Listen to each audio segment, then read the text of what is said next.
بہت اچھے سے پہنچا دیا۔ یا اللہ گواہ ہو جا، میں نے تیرا پیغام ان تک پہنچا دیا ہے۔ اور ان میں سے بہت سے لوگوں کے کفر اور سرکشی کو وہ ضرور زیادہ کر دے گا جو آپ کے رب کی طرف سے آپ کی طرف نازل کیا گیا ہے۔ ان سے لڑتے تھے، یہاں تک کہ انہیں جھوٹا کہہ دیتے معاذ اللہ، اور کچھ نے یہاں تک کیا کہ چونکہ یہ ہماری طبیعت اور مزاج کے خلاف بات کرتا ہے، اس کو قتل کر دو۔ اس امت کو اتحاد نصیب فرمائے۔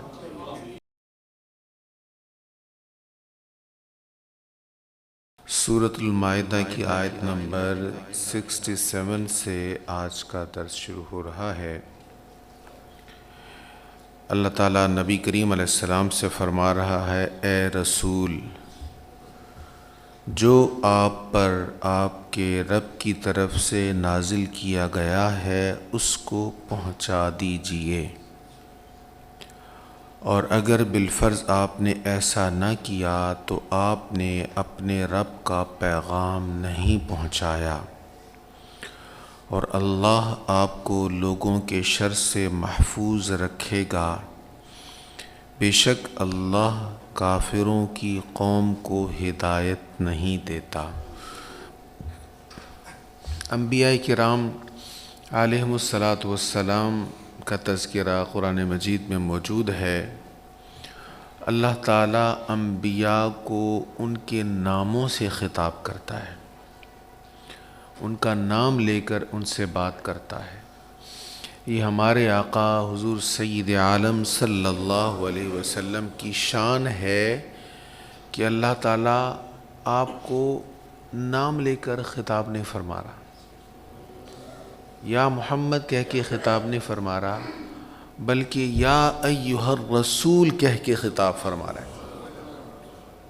یہی آیت ہے جس کی بنیاد پر علماء فرماتے ہیں یا محمد نہ کہو، یا رسول اللہ کہو۔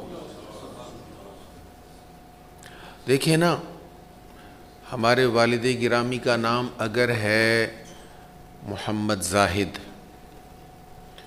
تو بیٹا اگر کہے زاہد صاحب تو جھوٹ تو نہیں کہہ رہا، کہہ تو ٹھیک ہی رہا ہے، لیکن سجدہ کیا ہے؟ وہ ابا جان کہے۔ آپ کے شیخ ہیں، آپ ان کا نام لے کر کہیں زاہد صاحب، تو بات تو ٹھیک ہے، غلط تو نہیں ہے، لیکن آپ شیخ کہیں، پیر جی کہیں تو یہ سجدہ ہے، اور اسی میں تکریم ہے۔ تو جو کسی کا وصف ہوتا ہے، جو کسی کی خوبی ہوتی ہے، اس خوبی کے ساتھ یا صفاتی نام کے ساتھ کسی کو پکارنے میں اس کی عزت زیادہ ہوتی ہے۔ اسی لیے نبی کریم علیہ السلام کو اللہ نے پورے قرآن میں کہیں بھی یا محمد کہہ کے خطاب نہیں فرمایا۔ حضور کا اسم مبارک محمد قرآن مجید میں 4 جگہ مذکور ہے، لیکن یا محمد براہ راست حضور کو خطاب کرتے ہوئے محمد نہیں کہا، بلکہ یا ایھا الرسول کہا ہے، یا ایھا النبی کہا ہے۔ حضور کی صفات کے ساتھ حضور سے خطاب کیا ہے۔ یہاں اللہ کریم فرما رہا ہے، جو ہم نے آپ کو پیغام دیا ہے آپ لوگوں تک پہنچا دیجئے، بلغ، آپ پہنچا دیجئے۔ تو سرکار کریم علیہ السلام سے فرمایا، اگر آپ نے اس میں کوئی کمی بیشی کی، آپ نے یہ پورا پیغام نہ پہنچایا، تو پھر آپ نے وہ حق ادا نہیں کیا۔ اب اس کا کیا مطلب ہے؟ کوئی پرواہ نہیں کرنی، کسی کو اچھا لگتا ہے نہیں اچھا لگتا، کوئی بڑا ہے، کوئی برا محسوس کر رہا ہے آپ کے پیغام پر، کوئی احتجاج کر رہا ہے، کوئی لڑ رہا ہے، کوئی راہوں میں کانٹے بچھا رہا ہے، کوئی تکالیف دے رہا ہے، آپ نے پرواہ نہیں کرنی۔ جو میسج ہے رب کا 100% ہو بہو ویسے ہی پہنچا دیجئے۔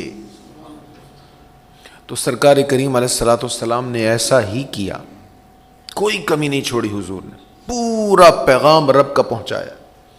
اسی لیے حجۃ الوداع کے موقع پر آپ نے فرمایا، لوگوں میں نے پہنچا دیا نا پیغام؟ انہوں نے کہا جی حضور آپ نے بہت اچھے سے پہنچا دیا، یا اللہ گواہ ہو جا، میں نے تیرا پیغام ان تک پہنچا دیا ہے۔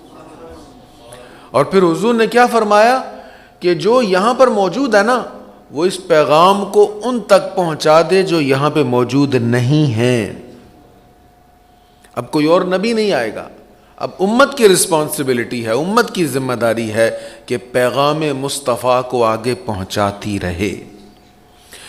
تو فرمایا آپ پہنچا دیں، واللہ یعصمک من الناس، لوگوں کے شر سے اللہ آپ کا محافظ ہے، آپ کی حفاظت اللہ کرے گا۔ سرکار علیہ الصلوۃ والتسلیم کی حفاظت پر صحابہ کرام ڈیوٹی دیا کرتے تھے کہ حضور کو کوئی نقصان نہ پہنچا دے۔ جیسے ہی آیت کریمہ نازل ہوئی، حضور علیہ السلام اس وقت ایک خیمہ میں تھے، سرکار نے سر انور باہر نکالا، آواز دی، لوگوں چلے جاؤ، میری حفاظت میرا رب کر رہا ہے۔ امام بخاری نے اس حدیث کو لکھا، ام المؤمنین اس کی راویہ ہیں۔ تو جب یہ فرمایا واللہ یعصمک من الناس، تو حضور علیہ السلام نے پہرے پر مامور جو پہرا دینے والے صحابہ تھے ان کو منع فرما دیا۔ اس سے آگے ارشاد ہے، آپ کہیے اے اہل کتاب، تم دین برحق کی کسی چیز پر نہیں ہو، لستم علی شیء، کسی چیز پر نہیں ہو، تم دین کی، حق کی کسی بھی چیز پر نہیں ہو، حتیٰ یہاں تک کہ تقیم التوراۃ والانجیل وما انزل الیکم من ربکم، جب تک کہ تم تورات اور انجیل کو قائم نہ کرو اور اس کو جو تمہارے رب کی جانب سے تمہاری طرف نازل کیا گیا ہے، اور ان میں سے بہت سے لوگوں کے کفر اور سرکشی کو وہ ضرور زیادہ کر دے گا جو آپ کے رب کی طرف سے آپ کی طرف نازل کیا گیا ہے، سو آپ کافروں کی قوم پر افسوس نہ کریں۔ حضور علیہ السلام سے کہا پہلے کتاب کو کہہ دیں تم کسی چیز پر نہیں ہو، تمہارا کوئی عمل کسی کام کا نہیں ہے جب تک تم تورات اور انجیل پر عمل نہ کر لو، اور اس پر عمل نہ کر لو جو تم پر اترا ہے، یعنی زبان مصطفیٰ کے ذریعے تم تک آیا ہے۔ یہ جو حضور علیہ السلام تمہیں سنا رہے ہیں یہ گزشتہ سے پیوستہ ہے، یہ کوئی نئی چیز نہیں ہے، یہ کنٹینیو ہے پیچھے سے۔ تو جو پیچھے والی چیزیں تم تک پہنچی، کتب تم تک پہنچی، ان پر ایمان لاؤ، ان پر ایمان لاؤ گے تو ان میں تم سے وعدہ لیا گیا ہے کہ نبی آخر الزمان پر بھی ایمان لانا ہے، تو اب ان پر بھی ایمان لاؤ۔ اگر تم ان پر ایمان نہیں لاؤ گے تو پھر ایمان چھوڑ کر جو مرضی کرتے رہو، اللہ کی بارگاہ میں وہ سب مردود ہے، وہ کسی لائق نہیں ہے۔ اس لیے اکثر یہ بات کہی جاتی ہے اور یہ حق ہے کہ عمل جو ہے اس کا درجہ بعد میں ہے، پہلے ماننا ہے، پہلے مان لیں، یعنی عقیدہ درست کر لیں، پھر عمل کرنے کا فائدہ ہے۔ اگر اللہ کو مانا ہی نہیں ہے، جتنے مرضی سجدے کریں کوئی فائدہ نہیں ہے۔ اگر رسول کریم علیہ الصلوۃ والتسلیم کو نبی مانا ہی نہیں ہے تو پھر جتنا مرضی دین مصطفیٰ پر عمل کرنے کا دعویٰ کرتے رہیں وہ باطل ہے، وہ کسی کام کا نہیں ہے۔ اور پھر اللہ تعالیٰ فرما رہا ہے اے حبیب، یہ جو آپ پر اترا ہے نا، یہ ان کے کفر کو، ان کی سرکشی کو اور زیادہ کرتا رہے گا۔ کیوں؟ اس لیے کہ انہوں نے ایک حسد کر لیا ہے آپ سے، ایک مائنڈ بنا لیا ہے، ذہن بنا لیا ہے کہ آپ کو نہیں ماننا۔ ان کی توقعات کے برعکس آپ بنو اسماعیل میں آ گئے، تو ان کا جو اب ذہن ایک بن گیا ہے، یہ اس نفرت اور بغض کی وجہ سے اب براڈ مائنڈڈ ہو کر یہ معاملات کو نہیں دیکھ رہے اور دلائل پر غور نہیں کر رہے۔ تو چونکہ ایک سائیڈ انہوں نے اپنے لیے متعین کر لی کہ ہم نے یہی رہنا ہے، تو جو بھی آپ اچھی سے اچھی بات ان کو بتاتے رہیں گے وہ ان کے کفر کو زیادہ ہی کرے گی۔ تو اس کی سادہ سی مثال ہے، آپ نے ایک بندے کو سمجھانا ہے اور وہ بندہ تہیا کیے ہوئے ہے کہ میں جس موقف پر ہوں میں نے اسی پر رہنا، یہ مجھے لاکھ دلائل دیتا رہے، میں نے اس کی دلیل کو سننا ہی نہیں ہے، تو آپ جتنے بھی دلائل دیں گے وہ آپ کی دلیل کے برعکس ہی کچھ نہ کچھ گھڑے گا اور اس کا رد کرے گا۔ تو یہی اہل کتاب میں سے کچھ لوگوں کا نظریہ تھا، اس لیے ایسے فرمایا۔ تو جب کفار ایمان نہیں لاتے تھے تو سرکار کریم علیہ السلام مغموم ہو جاتے، پریشان ہو جاتے کہ یہ ایمان کیوں نہیں لائے، ایمان نہیں لائیں گے تو کفر میں جائیں گے، دوزخ میں جائیں گے۔ تو حضور علیہ السلام کے غم کی وجہ سے اللہ نے فرمایا فلا تأس، آپ افسوس نہ کریں، آپ بس پیغام پہنچاتے رہیں، کوئی نہیں مانتا نہ مانے، آپ اس پر مغموم نہ ہوں اور ان کو ان کے حال پر چھوڑ دیں۔ پھر ارشاد ہے بے شک ایمان کے مدعی اور یہودی اور صائبین اور نصارہ جو بھی اللہ اور قیامت پر صحیح ایمان لایا اور اس نے نیک عمل کیے تو نہ ان پر خوف ہوگا اور نہ وہ غمگین ہوں گے۔ یہ آیت کریمہ تھوڑے سے فرق کے ساتھ سورۃ بقرہ میں بھی ہم پڑھ چکے ہیں، سورۃ آل عمران میں، اور وہاں پر اس پر تفصیل سے ہم بات کر چکے ہیں۔ اس سے آگے ارشاد ہے، بے شک ہم نے بنو اسرائیل سے پختہ عہد لیا اور ان کی طرف رسول بھیجے، جب بھی ان کے پاس کوئی رسول ایسا حکم لے کر آیا جو ان کی نفسانی خواہشوں کے خلاف تھا تو انہوں نے رسولوں کے ایک گروہ کو جھٹلایا اور ایک گروہ کو قتل کر دیا۔ دیکھیں کیا روش تھی بنی اسرائیل کی کہ جو اللہ کا پیغام، جو تبلیغ کی بات ان کے لیے سمجھ میں آنے والی ہوتی اس کو قبول کرتے۔ آج ہم کہتے ہیں نا یار اس کی بات میری سمجھ میں آ گئی ہے۔ سمجھ میں آگے کا کیا مطلب؟ مجھے سوٹ کرتی ہے، جو میرے معمولات ہیں یا میرا جو لائف سٹائل ہے یا میری جو طبیعت ہے اس کے ساتھ میچ کرتی ہے، تو اس کی بات مجھے سمجھ میں آ گئی۔ اور جس کی بات ہم محسوس کریں کہ اس پر ہمیں اپنی سہولیات پر کمپرومائز کرنا پڑے گا تو ہم کہتے ہیں اس کی بات میری سمجھ میں نہیں آ رہی۔ تو یہ دنیا داری میں تو اس طرح چل سکتا ہے، لیکن دین داری میں ایسا نہیں چلے گا۔ نبی کریم علیہ الصلاۃ والتسلیم نے فرمایا، تم میں سے کوئی بھی اس وقت تک ایماندار نہیں ہو سکتا جب تک اپنی طبیعت کو، اپنے نفس کو میری لائی ہوئی شریعت کے تابع نہ کر دے۔ جب مسلمان ہو گئے، مسلمان کون ہوتا ہے؟ سر تسلیم خم کر لیا۔ جب مسلمان ہو گئے اب یہ بات بنتی نہیں ہے کہ یہ تو میرے سے ہو نہیں سکتا، یہ تو میرے نفس کی خواہش کے خلاف ہے، میرا دل چاہتا ہے میں حرام بھی دیکھوں میں نیک بھی رہوں، میرا دل چاہتا ہے میں حرام کھاؤں بھی اور میں مسلمان بھی رہوں، میرا دل چاہتا ہے میں جس کو نہیں دیکھنا اس کو دیکھوں، جس کو نہیں دکھانا اس کو دکھاؤں، یہ میرا دل چاہتا ہے۔ بھئی اگر مسلمان ہو تو پھر دل کی تو نہیں چلے گی، یہاں پر یہاں تو سر جھکانا پڑے گا، یہاں اپنی عقل کو، اپنے نفس کو، اپنی خواہش کو قربان کرنا پڑے گا۔ تو مشرکین کفار ان کا طرز عمل کیا تھا؟ انبیاء کی وہ بات جو طبیعت کے خلاف ہوتی، جو خواہش نفس کے خلاف ہوتی، اس کو نہیں مانتے تھے، اور اس خواہش نفس کے خلاف ان کے میسج کے اگینسٹ ان سے لڑتے تھے، یہاں تک کہ انہیں جھوٹا کہہ دیتے معاذ اللہ۔ اور کچھ نے یہاں تک کیا کہ چونکہ یہ ہماری طبیعت اور مزاج کے خلاف بات کرتا ہے اس کو قتل کر دو۔ انہوں نے بہت سارے انبیاء کرام کو شہید کر دیا۔ اللہ اکبر۔ اللہ تعالیٰ پھر اگلی آیت میں ارشاد فرماتا ہے 71 میں، وَحَسِبُوا أَلَّا تَكُونَ فِتْنَةٌ، اور انہوں نے یہ گمان کیا کہ ان کو اس کی کوئی سزا نہیں ملے گی۔ ایک تو خواہش کے پیچھے چلتے ہو، جو تعلیم ہے، جو شریعت سکھاتی اس کی مخالفت کرتے ہو، اور پھر یہ سمجھ رہے ہو کہ کوئی پکڑ ہی نہیں ہوگی، پوچھا نہیں جائے گا، سزا نہیں ملے گی، یہ تو نہیں ہوگا۔ اللہ تعالیٰ فرما رہا ہے انہوں نے یہ گمان کیا کہ ان کو اس کی کوئی سزا نہیں ملے گی، سو وہ اندھے اور بہرے ہو گئے۔ ایک ہوتا ہے اندھا جس کو نظر نہیں آتا، اور ایک وہ اندھا ہوتا ہے جس کو نظر آ رہا ہوتا ہے اور پھر بھی وہ غور نہ کرے تو ہم اس کو کہتے ہیں نظر نہیں آتا، کیا تم اندھے ہو؟ یا ہم کہتے ہیں یہ تو عقل کا اندھا ہے، یہ تو بہرا ہے، اس کو تو سنائی نہیں دیتا جتنا مرضی سمجھاتے رہو۔ اس معنی میں یہاں کہاں جا رہا ہے؟ وہ اندھے ہو گئے، وہ بہرے ہو گئے۔ ثم تاب اللہ علیہم، پھر اللہ نے ان کی توبہ قبول کر لی، بار بار موقع ملتا رہا، انہوں نے گناہ کیے، معافی مانگی تو اللہ نے توبہ قبول فرما لی۔ ثم عموا وصموا، پھر ان میں سے بہت سے لوگ اندھے اور بہرے ہو گئے، اور اللہ ان کے اعمال کو خوب دیکھنے والا ہے۔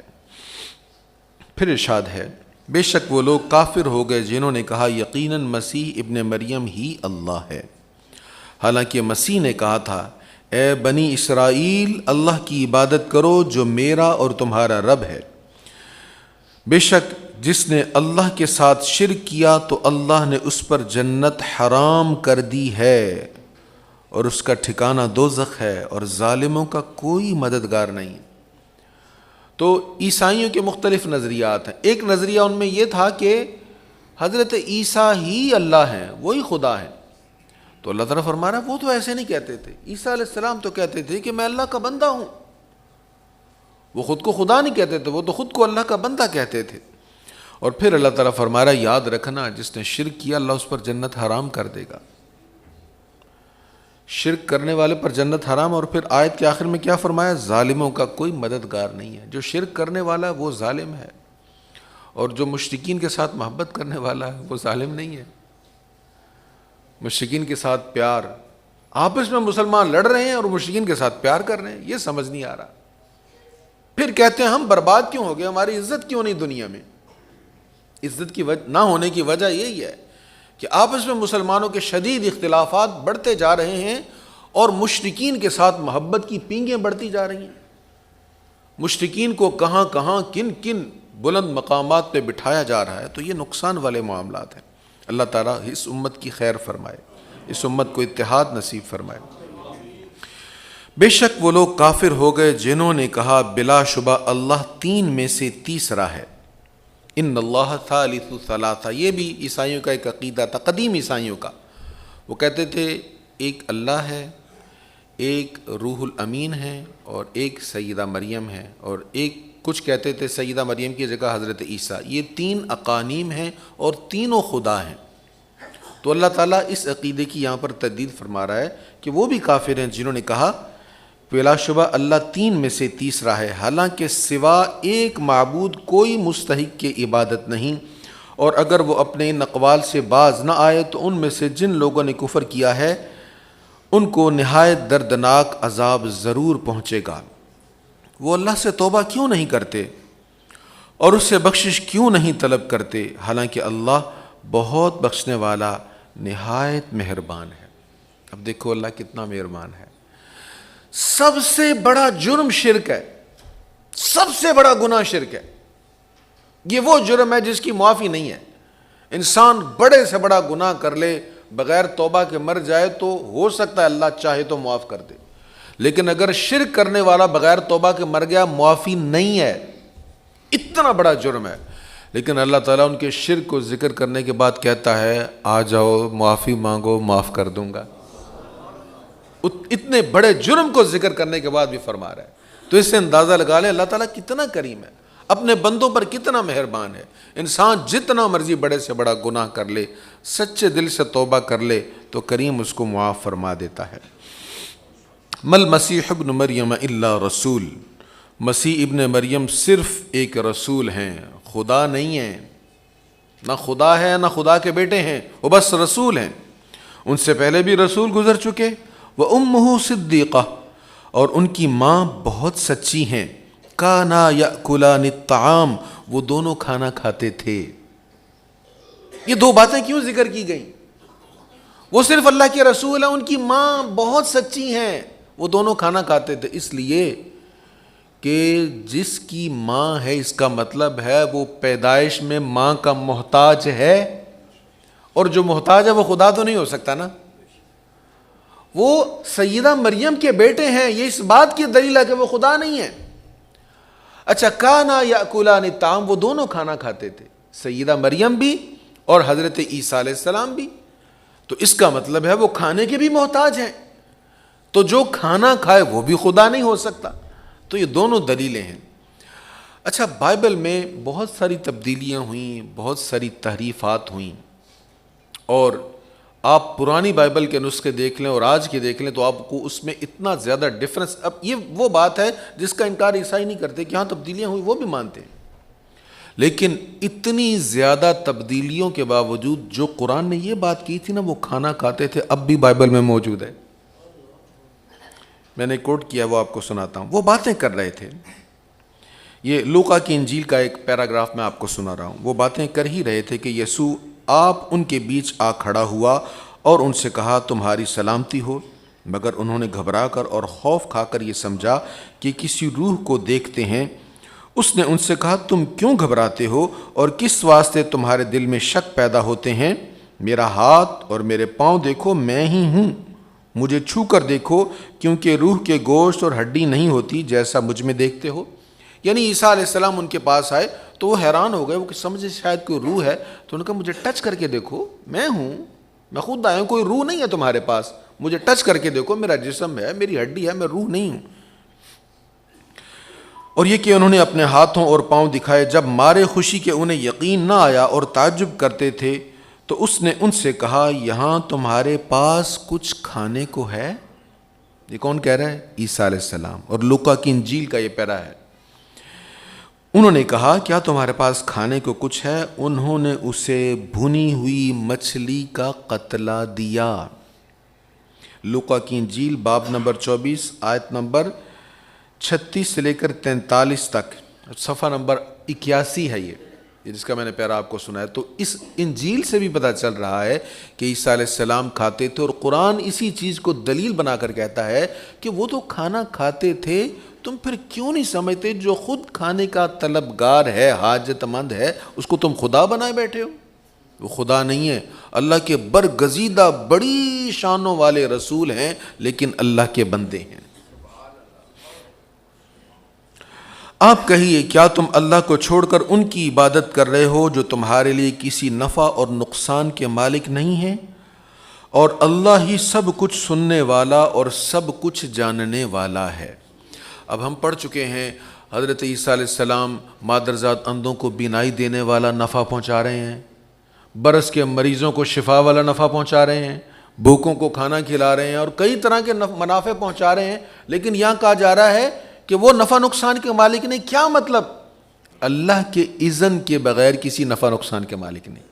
اللہ نے انہیں اختیار دیا تھا، انہیں یہ طاقت دی تھی، اور اللہ کے اذن سے لوگوں کو وہ نفع پہنچاتے تھے۔